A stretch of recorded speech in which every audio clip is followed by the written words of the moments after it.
So what you see here, this picture, it's a little bit blurry. This is a picture of Rat Park.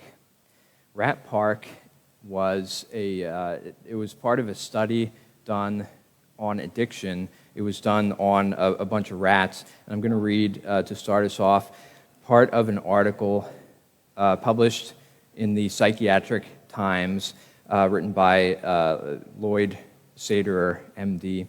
He says, "We owe to American psychologist Dr. Bruce Alexander the understanding that addiction is about far more than any drug, that a person or animal in his studies is an active ingredient in their interaction with a drug. To stand a chance beating the opioid and other drug epidemics we have, we will be far better equipped if we follow his lead. Alexander's experiments in the 1970s have come to be called the Rat Park. Researchers had already proven that when rats were placed in a cage all alone with no other community of rats and offered 2 water bottles, one filled with water, the other filled with heroin or cocaine, the rats would repetitively drink from the drug-laced bottles until they all overdosed and died. Like pigeons pressing a pleasure lever, they were relentless until their bodies and brains were overcome and they died. But, Alexander wondered, is this about the drug, or might it be related to the setting that they were in? To test his hypothesis, he put rats in rat parks, where they were, among others, and free to roam and play, to socialize, and to have sex. And they were given the same access to the same 2 types of drug-laced bottles. When inhabiting a rat park, they remarkably preferred the plain water. Even when they did imbibe from the drug-filled bottle, they did so intermittently, not obsessively, and never overdosed.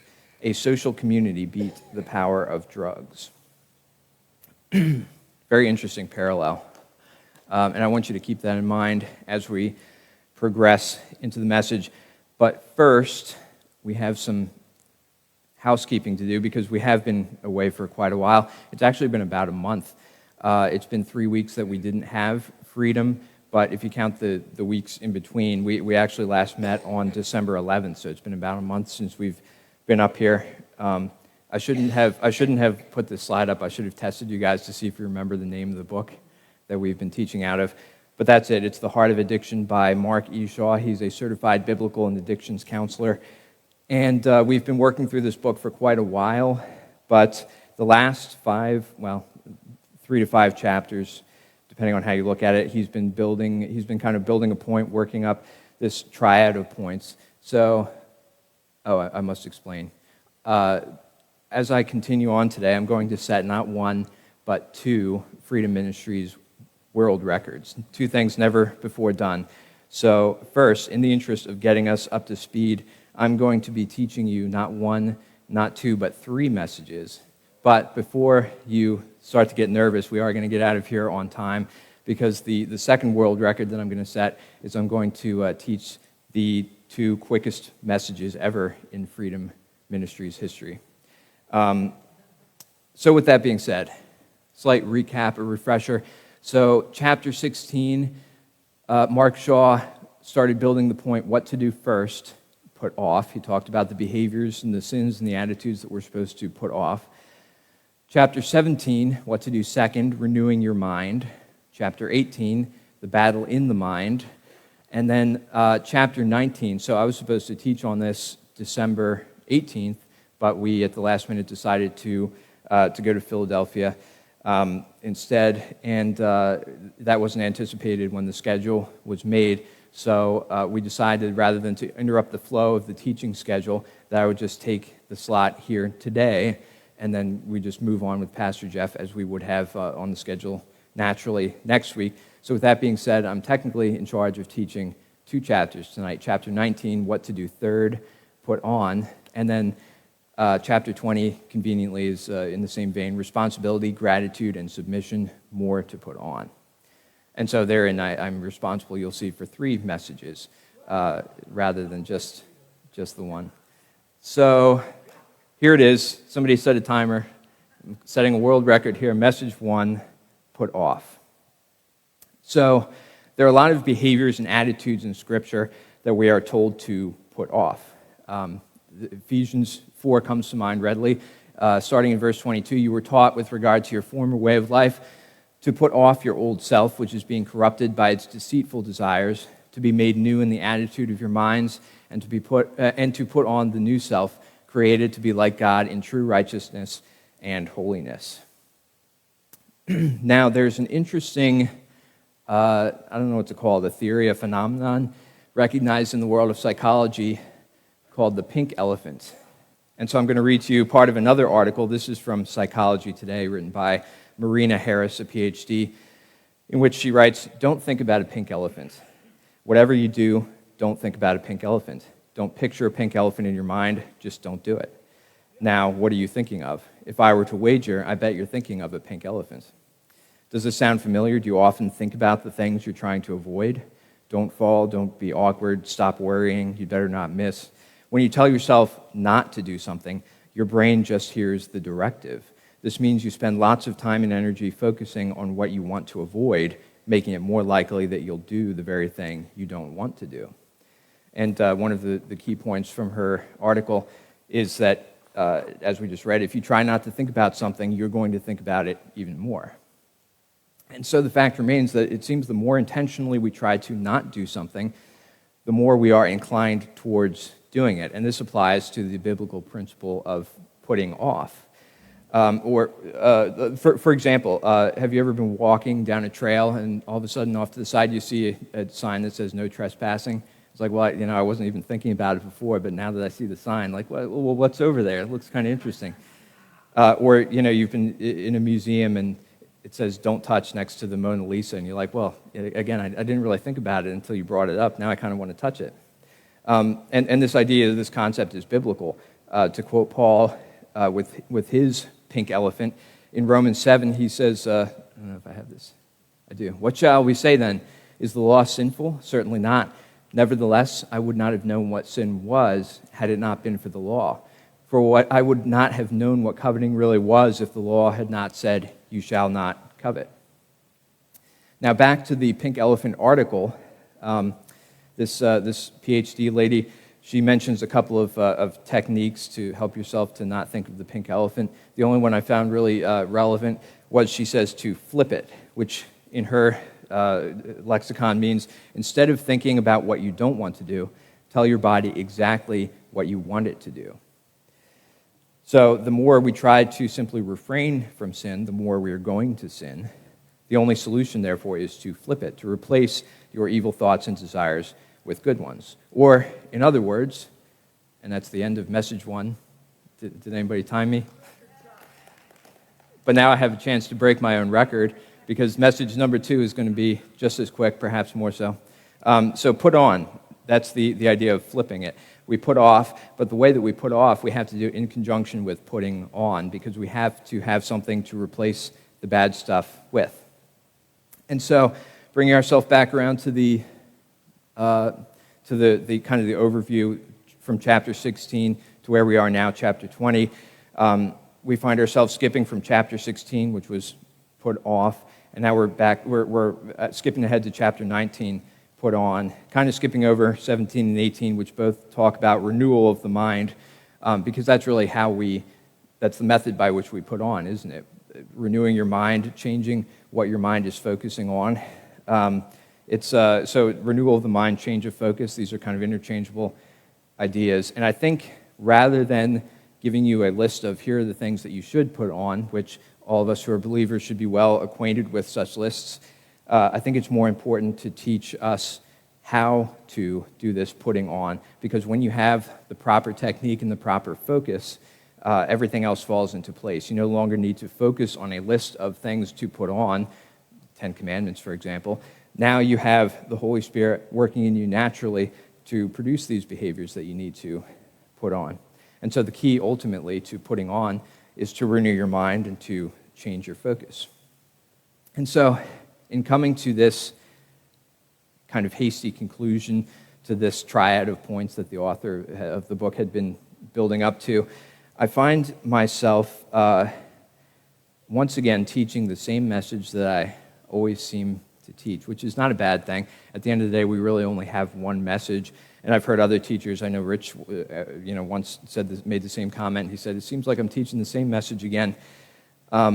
But it always seems that in my messages, I always come around to this point of renewing your mind, changing your focus, fixing your eyes on Jesus. And I'll demonstrate that. I looked back at some of my notes from previous messages, and of the about a dozen now messages that I've taught up here, I just picked 5. What I picked here were just little quotations from the very end, kind of the conclusion of my messages, and you'll see a common theme. The first message I ever taught up here was in April of 22. The topic was salt and light, and at the end, my conclusion was that it means we need to fix our eyes on Jesus. That's the cure. It's about becoming more of who we already are in Christ, the new creation. In June, I taught about being transformed by a renewed mind, and again, brought up the point of keeping our eyes fixed on Jesus as the way to renew your mind. In March of last year, I taught about fearing the Lord, and at the end I said, rather than cowering in fear and refusing to approach God, let's draw near to Him, taste and see that He is good, and our reverence for Him will grow. June of last year, I taught about you can't live beyond what you believe, and we came to the conclusion that faith comes through hearing the Word, which is sort of changing your focus. And then the most recent message that I taught back in October about heart problems, my takeaways were to be, I drew the parallel between being sober and being focused. I said we need to be focused on the right things. We need to plant ourselves by the water and in the light. And in other words, we need to come to Jesus, focus on Jesus. And those are just a couple that I just picked randomly, but you'll see what I mean when I say that I always seem to be teaching the same message, that you have to fix your eyes on Jesus, you have to focus on Him, change your focus, and that's a good thing. But let me harken back to the rat park that we discussed at the beginning. So the rat park, this study from the field of secular psychology, they rightly came to the conclusion that to break addiction in rats, or presumably any animals, you need to put them into their natural habitat, particularly a community where they're going to thrive. And this remains true for humans. Where these psychologists fail is that they don't realize what the true natural habitat of the human is, that we were created to live with and to be in communion with God and, of course, with other believers. And that's ultimately the solution to addiction for us. That is our rat park, is to be right here connected with one another, to be connected with God. And our main problem is that we're not home yet. We're not in rat park yet. We're not in heaven. We have a taste of it. We have some, we are connected to, to God, but we're not there yet. We're still waiting to be taken out of this cage and put into rat park, where we'll finally be happy. And so on that note, I want to say that escapism, which is usually thought of as a bad thing, and it usually is a bad thing, but it's actually a good thing, and I can prove that with Scripture. So escapism is a term used for, I have a rough day at work, and I go home and I just zone out, watch TV, I just want to escape from my life, I just don't want to think about it. Or it can be, you can use anything, you can escape into a bottle, you can try and get high to just avoid your feelings, your problems, your thoughts. But escapism in and of itself is not a bad thing, and we know this because Jesus did it. He escaped from His daily life all the time. The only difference is that His escape was to go and be with the Father. He, too, just like us, had to kind of separate and get away from this world that's around us that we were not made for. It's not our rat park. And He had to connect with His source of community, His source of home, if you will. So escapism is not a bad thing. I think we need to escape sometimes, but you have to escape to the right things, or the right person, I should say. Anyway, so all this to say, I keep teaching the same message: fix your eyes on Jesus, change your focus, and that is the title of our final and true message, message 3, fixing your eyes on Jesus. That's what I really want to talk about, but I don't want to just talk about it. Instead of getting up here and once again telling you to fix your eyes on Jesus, I figured this time we would actually put it into practice. We'll actually do it. We'll actually take a look at Jesus.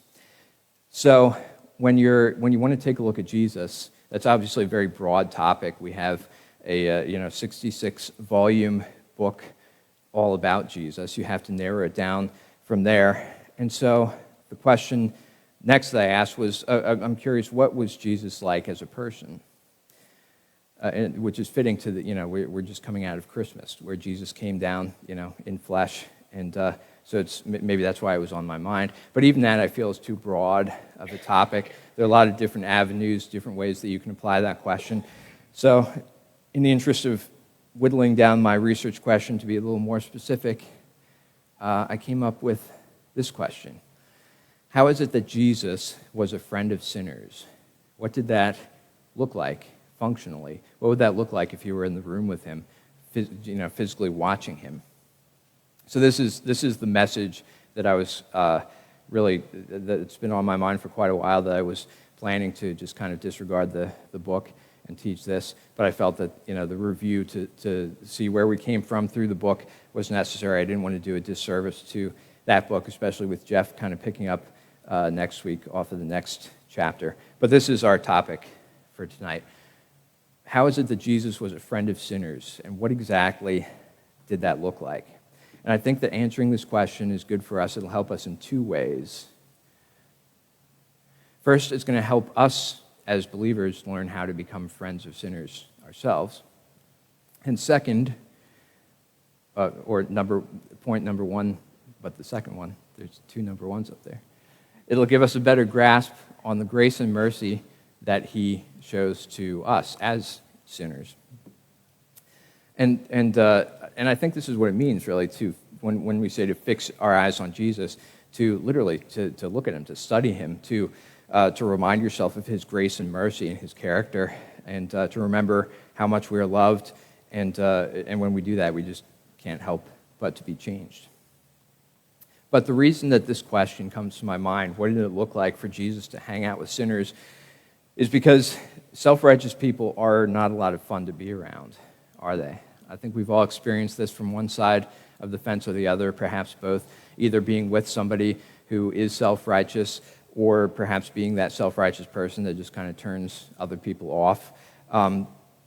And we've certainly heard other people complain about this. How many people say, well, maybe I'd be interested in Jesus, but I don't want to be around Christians. That they're a bunch of losers, or they've burned me, they've done this, that, and the other, they're hypocrites. But there's this perception that nobody wants to hang out with the Christians because they're no fun. They're just going to make me feel guilty. And I've heard, like Trent, for example, he's told stories at work about, people are joking and they'll say, like, oh, well, you can't say that around Trent. He's a Christian. And sure, they mean it in a fun way, and it's for sure a good thing for us to have a reputation of wanting to do God's will and to not be willing to fall into sin. But at the same time, that kind of creates a disconnect in the relationship, doesn't it? Even if we're not intending to be self-righteous, people will often still take us as being self-righteous, or at the very least, to us, we are a reminder to them that they are not living up to a certain standard. And so, again, it creates this disconnect. And that leaves me wondering, how exactly did Jesus do it? How did he strike that balance where he was able to hang out with these sinners and tax collectors, but they actually wanted to hang out with him? They weren't just putting up with him, we'll leave him over there in the corner and do our own thing. Jesus was actually interacting with them, and they loved to be around him, so much so that, of course, he was considered a friend of sinners, which is a term that we as Christians use as a positive expression because, of course, we acknowledge that we're sinners and that we need Jesus as our friend, and we're overjoyed that he is our friend, even though we are sinners. But in the original context, this phrase was actually meant as an accusation, and in the same breath, his accusers called him a glutton and a drunkard. We find this, I think it's also in Matthew, but this is in Luke chapter 7, starting in 33. For John the Baptist came neither eating bread nor drinking wine, and you say he has a demon. The Son of Man came eating and drinking, and you say, here is a glutton and a drunkard, a friend of tax collectors and sinners. So it was meant as an accusation, but it's interesting that he's accused of these things, right? He's accused of being a glutton and a drunkard, which means that he wasn't afraid to eat and drink. And I'm not, of course, claiming that he ate or drank in excess, but my point is that one of the reasons that sinners felt comfortable hanging out with him is because he wasn't afraid to engage. He wasn't afraid to eat and drink. He wasn't just sitting off in the corner by himself during a party, just shaking his head. And I mean, he'd come into the room and people, oh, Jesus is here. Get him a glass of wine too. Again, not that he was drinking in excess, but he wasn't afraid to enter into their world. He wasn't self-righteous. And of course, he was righteous. That's why I put the term in quotes. But what I mean is he didn't exercise his godly right to condemn people for their sin. He even told us when he was here, I didn't come to condemn the world. Now, he will one day come to condemn the world, but at the time that he's walking around on the earth, that wasn't his purpose for being there. In Philippians chapter 2, we're even told that while he was in the nature, who being in very nature God, he did not consider equality with God something to be grasped or to be used to his own advantage. He truly humbled himself. He had every right to condemn sinners for their actions, but he did not do so. Instead, he showed mercy.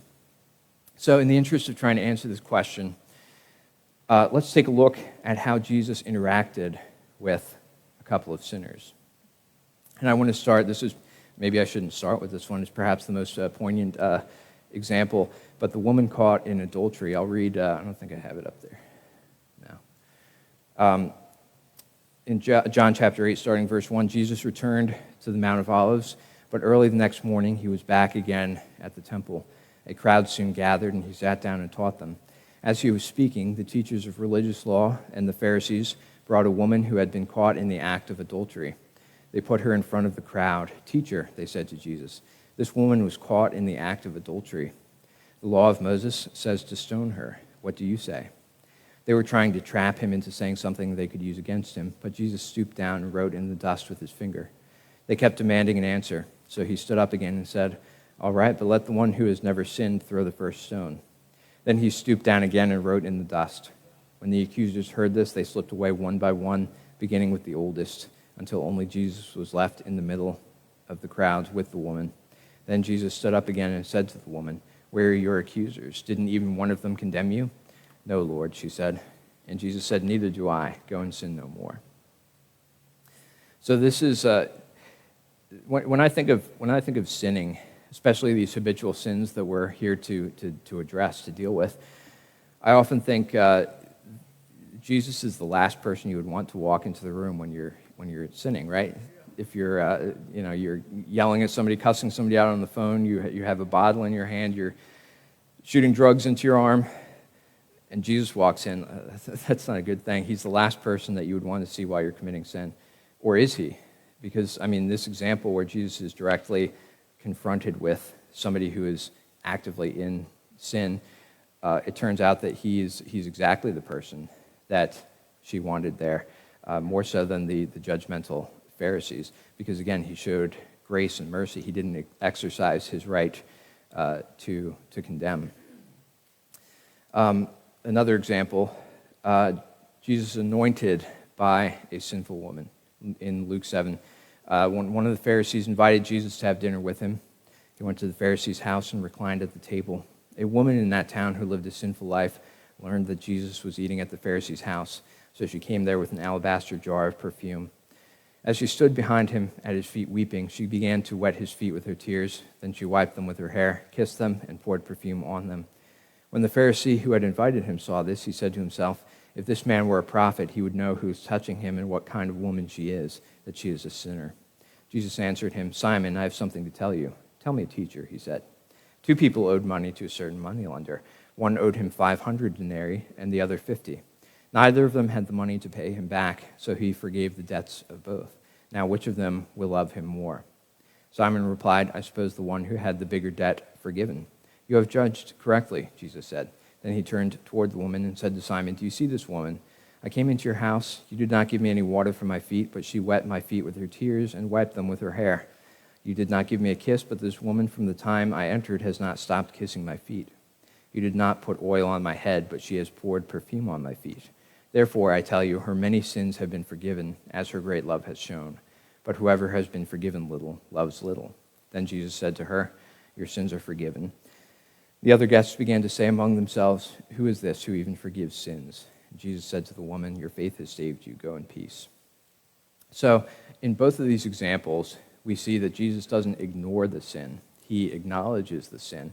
But again, he doesn't condemn the sin. And this is, it's empathy. That's what it is. And this is the difference between the law and Jesus. A stop sign can't empathize with you. A stop sign merely reminds you of the law that it represents and tells you whether or not you're living up to that standard. But so we a couple of us, Luke and Rich, a couple of us, when we went to this Bible conference in Harvey Cedars a while back, a number of months ago. It was about the majesty of God, and one of the points that stuck with me from the teacher Mark Crocco, he said that above all, the cry of the human heart is to be understood, and I think that rings true. That again, that's empathy. The law cannot empathize with us. The law, at best, will make us feel guilty because we know we're not living up to it, and at worst will make us feel self-righteous thinking that we are living up to it. But Jesus came down, he stepped into our shoes, he showed us empathy, and I think that this last story gives us a bit of insight into why he was so loved by sinners. He says, her many sins have been forgiven, as her great love has shown. He went further than just refraining from condemning sinners. He stepped into their shoes. We're told in Isaiah 53 that he was numbered with transgressors. We often think of this idea of how wonderful it is that Jesus stepped into our shoes as a human, but he went even lower than that. He stepped into our shoes as sinners. He became sin. He truly empathized with us, going so far as to be separated from God on the cross. He knows he can empathize even with unbelievers who are currently separated from God. He knows exactly how that feels. And I think that this concept, this idea, is Charles Spurgeon. He wrote it. He has this great metaphor. I took this out of a sermon he wrote entitled "Friend of Sinners," and I think it's just the perfect picture to depict this.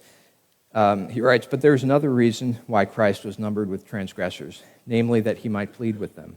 Suppose a number of prisoners confined in one of our old jails, and there is a person who desires to do them good. Imagine that he cannot be admitted unless his name is put down in the calendar.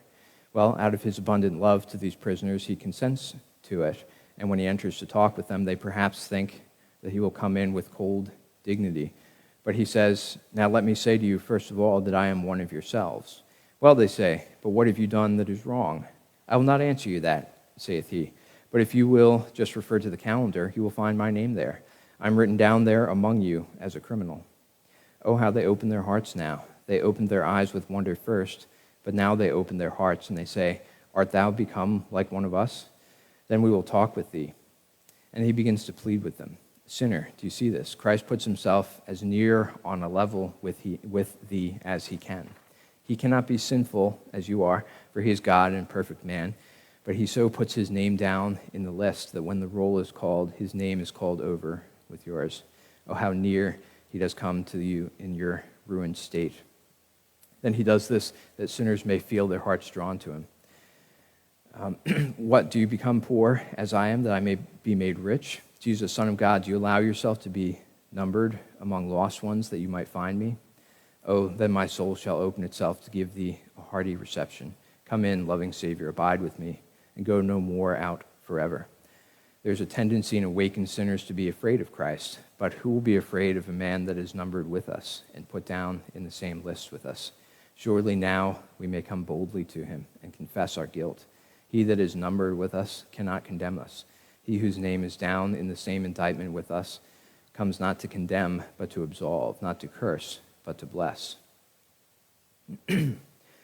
Again, no wonder sinners were drawn to him. No wonder he was able to connect with them so effectively, because he literally stepped into their shoes, becoming one of them. He didn't stand above them in judgment. So what about you? Do you feel condemned? Does this feeling of condemnation incline you to run from Jesus? Why should it? Jesus himself was condemned. He is in your shoes. He didn't come to condemn you. He came to be condemned for you. Are you a sinner? Well, good, because he's the friend of sinners. And we as believers, how can we dare to be self-righteous when Jesus, who is the holy God, didn't exercise his right to condemn sinners? And so when we are self-righteous towards others, we are putting ourselves above Jesus as though we were better than him. He is one of those condemned sinners that we would judge with our self-righteousness. So by way of application,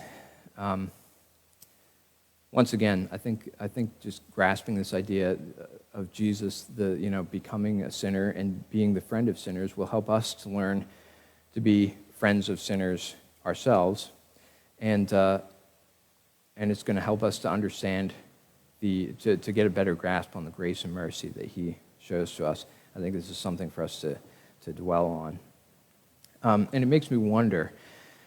Because obviously there's, think about how you deal with sinners, with the world in your day-to-day life, and obviously as the world continues to spiral out of control, it's going to become, the tension is rising, it's going to become more difficult to talk to these people. And, there's a lot of back and forth about how to deal with some of the big issues of the day. And maybe that's why in part this was on my mind, but the question came to my mind, I've not yet been in this situation, I'm sure it's only a matter of time, but what if somebody came up to me and said, oh, so you think I'm going to hell because I'm a homosexual? And obviously, context matters, every situation is different, but I think that my answer to that question would be, no, I don't think you're going to hell because you're a homosexual. I think you're going to hell because you don't believe in Jesus. And at the end of the day, my sexual immorality is, from lusting after a woman is no better or worse than your sexual immorality. It's, it's the same sin that is that keeps us, that condemns us, And this idea, it was a teacher many years ago explained it with this analogy. I don't know if you can read that very effectively, but here we have different sins as we see them. There's pride. Well, everybody's got pride. It's not that big of a deal. It's not that bad of a sin. It's a little bit lower on the scale. It's only a 10. Then we have lust. Well, again, it's pretty bad, but it's just in my own mind. It doesn't hurt anybody but myself. And then lying. Yeah, lying is maybe a little bit worse. Stealing, that's pretty bad. Murder, arguably one of the worst sins that you could do. We have this kind of hierarchy of sins that this is how we see sin. And so this is where self-righteousness comes from, isn't it? You say, well, sure, I'm a liar, but I've never murdered anybody. I'm better than all these, murderers behind bars. But the problem with this theory, this way of looking at sin, is that this is God's view of sin. This is God's view of the acceptable amount of sin. And once we've crossed over that red line, it doesn't matter if you're a murderer, if you're a liar. We've all crossed over that red line. The acceptable amount of sin in God's eyes is 0. I'm going to hell just as much for being a prideful liar than somebody who's killed a dozen people. And so let's try to keep this in mind when we are addressing people in the world around us, that we, just like Jesus, who came alongside sinners becoming condemned, let's remember that we too are condemned by our actions. We're no better than these sinners that we are trying to reach. Let's try to put aside this self-righteousness and learn from Jesus to become friends of sinners as well.